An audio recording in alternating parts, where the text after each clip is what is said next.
Fred's out.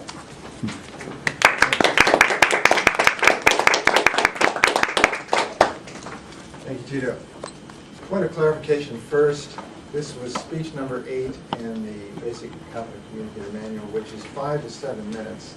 And I wasn't clear on why you had chosen 8 to 10 or how this had all been worked out. You gave 8 to 10?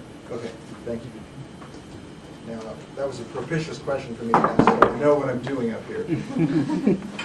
Because those of you who are new, as we go through the manual, they typically have a timing criteria, which for this speech would normally have been 5 to 7 minutes.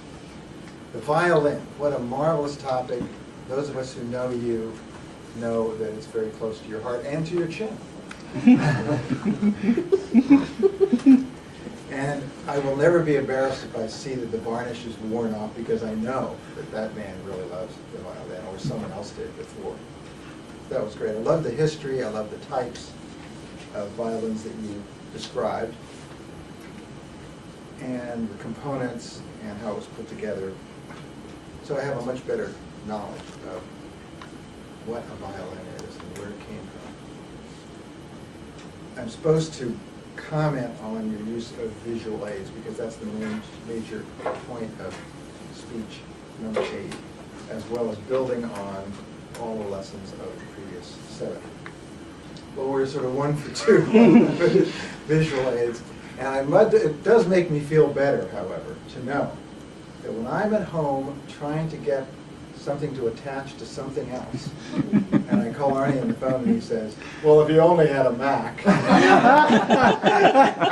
then I feel even more inadequate. It makes me feel so great that this is still loading.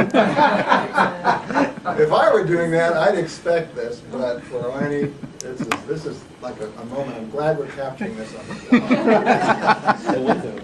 So the only critique, other than trying to make this work in the first place, you refer to it a number of times, if there were a picture. I think after doing that once, you didn't really need to do that anymore. I loved the metaphors. This was a metaphor-rich speech. A veritable holocaust of the rainforest. And by the way, I didn't know that it was really violin makers that were raping and pillaging forests. I thought it was these people who build unnecessary houses that no one can afford. But now we really know who to go The real after. culprits.